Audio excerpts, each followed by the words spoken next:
What's going on, everybody? It's your boy RL. Welcome to another edition of Spilling All the Tea. Got some reality tea for you guys. Today, recapping Marriage Bootcamp Reality Stars Season 2, Episode 8. So, the title of the episode, more or less, was Let Them Eat Cake. So, we're just going to jump right into it. But before I do, since this is Spilling All the Tea, I always got to have some tea with me, and damn, can I get, what, if I tip this thing, it's gonna spill my damn computer. There's really tea in here, y'all. I mean, no lie. There's some tea in here. I'm gonna go ahead and take a shit. That's delicious. Like I said, I kind of want to do like zoom in, but if I did, I'm gonna spill all this shit on my damn MacBook Pro. I spent too much damn money. But it's tea in there. And as I always have to do, gotta hit my vape as I'm going through these recaps. You feel me?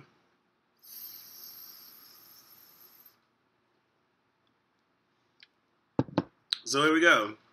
So Aviva, it starts off with Aviva pretty much being upset, and Heidi and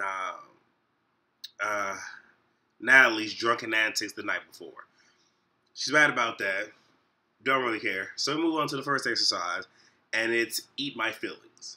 And pretty much the whole purpose of the day, because, of course, both exercises tend to, kind of like correspond or build on top of each other. This one is pretty much about, okay, well, what does your partner do that is selfish, and kind of force them to eat it down, until they're just sick to their stomachs. Or until they're full, because sometimes, people who are selfish can be full of shit, for lack of better words. So, let me see. So, like I said, they have to, just down the selfish things their partners say. Starts off with cupcakes, and of course, it's the women feeding the men, then the men feed the women, so it's flip-flopping. And then comes the hot dogs. So pretty much it was just like, okay, well, what's the first thing that they do that you feel is selfish? They said it, eat the cupcakes, so now it's the hot dogs. Well, Aviva and Reed have been cheating because they have not been eating all of the food. They have been trying to hide some of the food. Well, Jim and Carol pretty much put them on blast. Just like, yeah, somebody's cheating. And from there, I don't know if anybody else had caught it, but everybody was just like literally like staring, just like trying to make sure that they're eating all their food. So next comes the eclairs, and Natalie, again, it would be Natalie to pop it smooth the hell off. But she's mad because it's like, okay, this is, I don't know if she's even said a specific number. But pretty much for all of the exercises, Aviva and Reed have not been giving their all. So she's mad because everybody else is. And for like the last several, it has been very, obvious that they have not been giving their all to these exercises. So, Natalie gets up on her Ike Turner, and picks up the cupcake.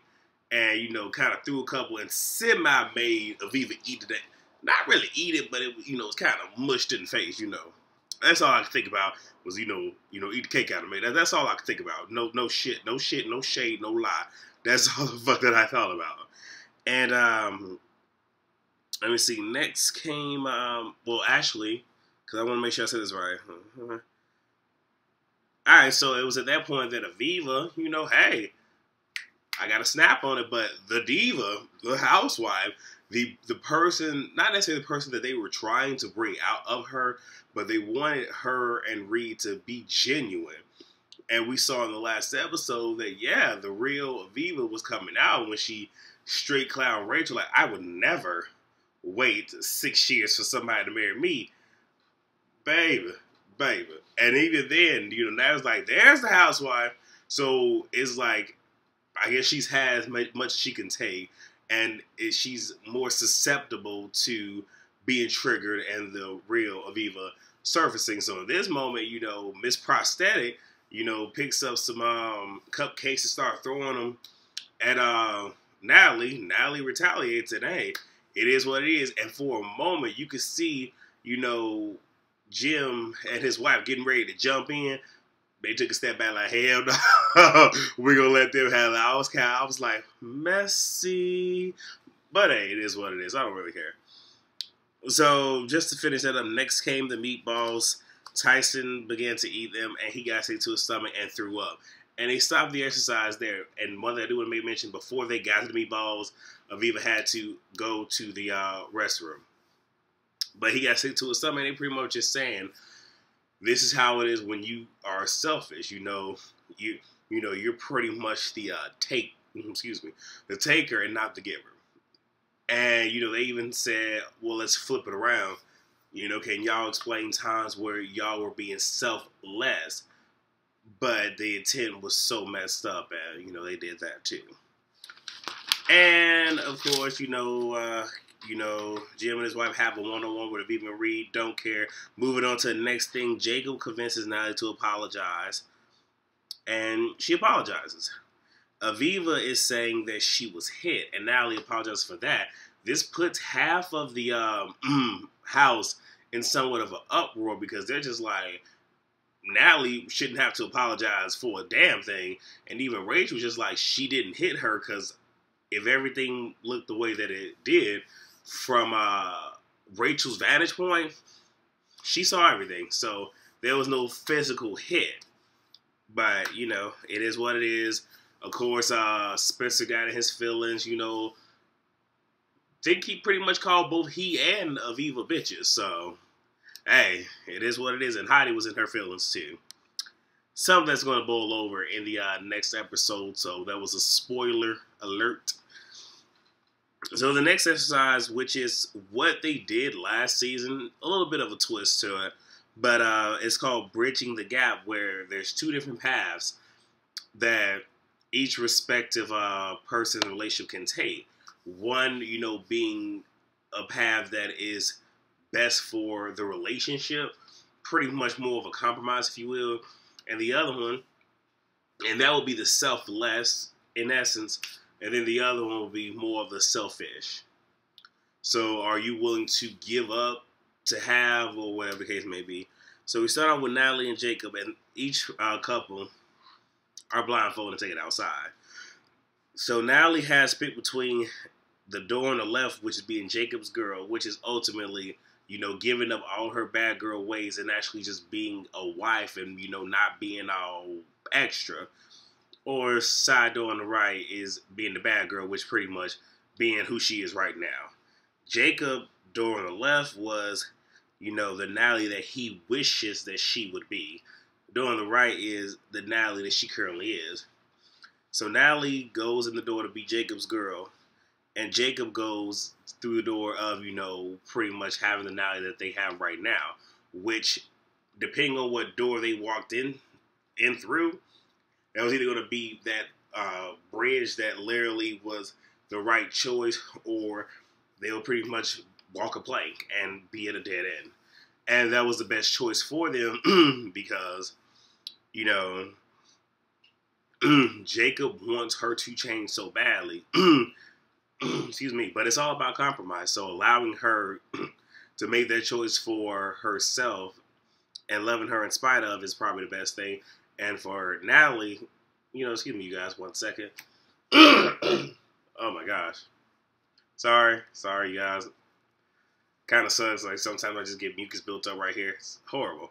And then for Natalie, her pretty much just choosing to shed a lot of those ways to be better for, Jacob. So it's more or less allow her the opportunity to change, but be there to support her. So I'm not going to go into details about each specific couple, but pretty much just a little oversight.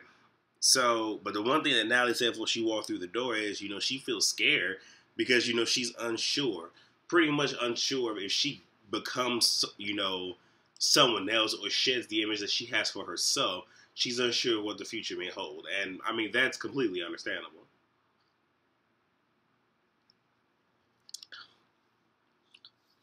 So now we get to Heidi and Spencer.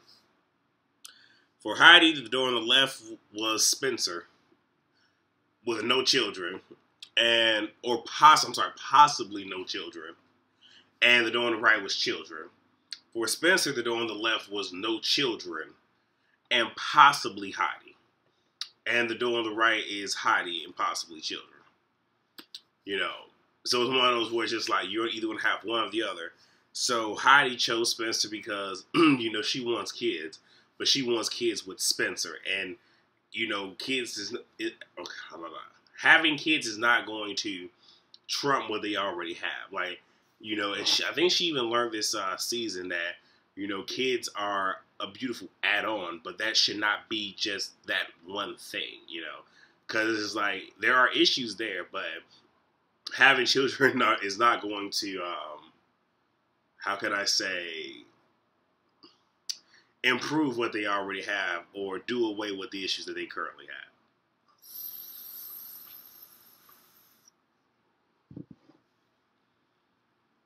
And Spencer chose Heidi. And, you know, the beautiful thing is, you know, because he chose Heidi, and that pretty much is just him acknowledging that sometime in the near, dear future, he wants to have children with her. And he knows there are certain hurdles that he have to overcome. So, then we get to Selena and Kiwan. So, her choices were work less on the left or work harder on the right. And, you know, working harder is more or less just her trying to keep the financial stability. And working less is pretty much just wanting to save her marriage and everything. You know, just spend more time with the husband and the kids. For Kiwan, his was door left is do for others, door right was do for self. You know, do for others pretty much meaning continue doing the same exact thing you're doing. You know, of course, they say the definition of insanity is continuing to do the same exact things and hoping for a different outcome. Or he could choose the right door and do for himself more or less, meaning, you know, pursue a career, do something that's going to kind of help take some of the pressures off of Selena. You know, pursue another career, you know, another venture where she won't have to work as hard. So she chose to work less. And I know a lot of people have said that this show has hurt Selena and her brand. To an extent, I can see it, but at the same exact time, I think it's actually going to help because it's like she's not on here degrading herself by any means. Now, granted, I mean, I know I'm going off on a tangent. You know, her sister, on the other hand, a lot of the drama that was going on Twitter was her sister saying certain things. But I really do believe that, you know, this could potentially help Selena, and I really do. Like I said, I wish her nothing but the absolute best. But Kiwan chose to do for others. So Selena came out where there was that long path, but he was at a dead end. And what they said to him is, doing for others is not bad, but when that is what you do all the time, you lose yourself, and you don't do anything for yourself. So you're only making someone else happy, and you're in no way, shape, or form making yourself happy. So he jumps in the water with a life preserver to try to get to Selena.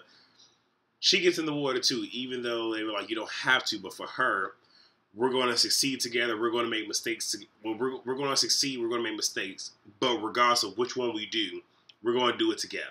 And I felt that was so beautiful because that could have turned out to be like, oh, you chose the wrong door. But for her, it's just like, you know what, we came here to work on a problem, and we're going to do that. And I thought that was so beautiful. I really did. And blah, blah, blah, blah, blah. Yep, pretty much it said that. So now we get to Aviva and Reed. So Aviva had to choose between the door on the left, which is her heart. And that was pretty much, you know, opening up to her passions, feelings, fear, and even hurt. You know, past hurt. Because, like I said, she's always in the brain. But if she chooses her heart, that means that she's going to be willing to open up. And whatever comes out, comes out. Whatever comes in, comes in. But, you know, in essence, being more real, more genuine. And the door on the right is her brain. For Reed, on the left is being first in someone else's life. And the door on the right was being second in Aviva's life. Aviva chose her heart. He chose to be second in her life, meaning second behind social media and everything else. And that ended up being the right path, is that, you know, not necessarily wanting to put himself first, but being able to fall back. Because, again, the social media is something that plagues their relationship. So being able to fall back and love her and, you know, not really focus too much on the social media, but her also saying that she will be more open. Which it was beautiful. It was nice to see. Do I think that, you know, they're actually going to do it? Well, I don't even know if any of them are going to do it. But again, I'm not really here for Viva and Reed. Just saying. So then we get to Tyson and Rachel. So Rachel, the left side for her was being married. The right side was Tyson. And the whole thing is, you'll be married, but it might not be to Tyson. Or you could choose Tyson. You may never end up being married, but it's the same shit that you're doing right now. So you choose Tyson, it's pretty much be the same exact fucking thing. For Tyson, it's choose Rachel and pretty much the current relationship, possibly no marriage, or choose marriage. And Rachel is just like, you know what? Pretty much saying it's been 6.5 years. I'm picking marriage. Tyson picks Rachel. Now, Tyson's whole thing is, you know, as you know, he just wants to still have her. Even if it means, you know, pretty much keeping the same exact situation. So Rachel chooses the path that, there's actually a path. He chooses the dead end. And, you know, Tyson keeps saying to Rachel, you know, I sacrifice to still be with you. And he's trying. He's really trying to, you know, keep the hold on her, trying that fucking Jedi mind trick with her. You know, he jumps in the water, swims towards her, you know, trying to keep the manipulation going. And, you know, Rachel, you know, pretty much tells him you chose the wrong door. And, you know, but he continues to say, I jumped in for you. I jumped in for you. Pretty much trying to make her feel pity and just, and that's just reverse psychology and all this other dumb shit that's just like blah, blah, blah, blah, blah. You know, kind of made me think of, you know, the Megan Trainor song, I Know You're Lying, because your lips are moving. Because that's all that he's doing. Just, you know, again, it's like Charlie Brown, womp, womp, womp, womp, womp. And, you know, and then he says to her when they get back in the house, I'd rather you be maximum happy even if it's not with me. Now, she feels some kind of way about that, but that was one of those where, in essence, that was a double-edged sword. Because that was a selfless thing is, you know what, pretty much be happy. Meaning, if being happy means you're not with me, choose that route. But I don't think he was saying it to me. I think he was saying it as another way to try to string her along just a little bit more. And that was pretty much the episode, you guys. And that particular exercise, I really, really do love. I know last season, I forget the girl's name because, again, I never watched The Bad Girls Club, but with the other bad girl, you know, both her and her husband chose routes that were pretty much selfish, but they were now on the same path. So pretty much it was to the point where they did not end up together, and she got so mad because it's just like, how dare you choose this path? So it was like, so it was okay that you can pick a path to be selfish, but he can't. But I like the exercise because it actually gives people a chance to see, I guess, a little bit deeper into their spouse and even a different perspective. But like I said, I love the exercise. And again, you know, I do like this show. And just, again, it's not really a spoiler alert. But, yeah, next week they get turned the hell up. They get to go out. You know, boys party with the boys, girls party with the girls. And, yeah, look like it's going to be good. And I don't know if necessarily that will be the last episode, but for this particular franchise, I think the most that they go up to is 11 episodes, but they keep saying 3 more days. So this was episode 8, so chances are this might go up to episode 11. But I'm not absolutely sure. But again, you guys, that was my Major Recap Reality Stars Season 2, Episode 8. That was my review. As always, please rate, comment, subscribe. You know, so whether you like it or dislike it, let me know. If there's any dialogue, if you agree or disagree with anything I said, by all means, you can post the comments down below. And if you like content such as this, always, please subscribe. Because, again, there's so much more that's coming. You know, if you like this, please, you know, share this with a friend. You know, share it on Twitter, your different social medias. Get somebody else to come over here and watch it. And trust when I say there's other content on this channel, not just this. And, like I said, I've also done a collabo with my friends over at Vodka and Random Shit.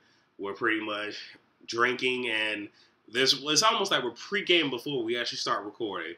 And trust me when I say a lot of not even a lot, everything that's in on camera is completely random. But, you know, I did 2 videos with them. One was just the regular Vodka and Random Shit. That was episode 3. There'll be a link down below for that.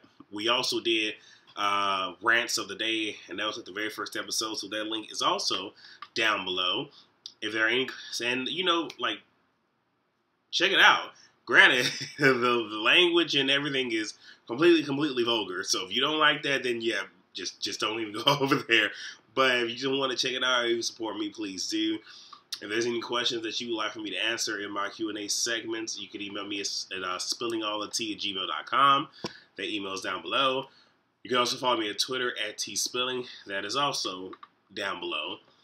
And, you know, you guys, I spill the tea so you guys can catch it. You know, again, when you come over here, bring your cups, your solo cups, your mugs, your mason jars, your drip pans, whatever it is that you want to catch the tea in. Because I spill it, you guys catch it. And as always, thank you guys so much for the support. I love you all until next time. Peace.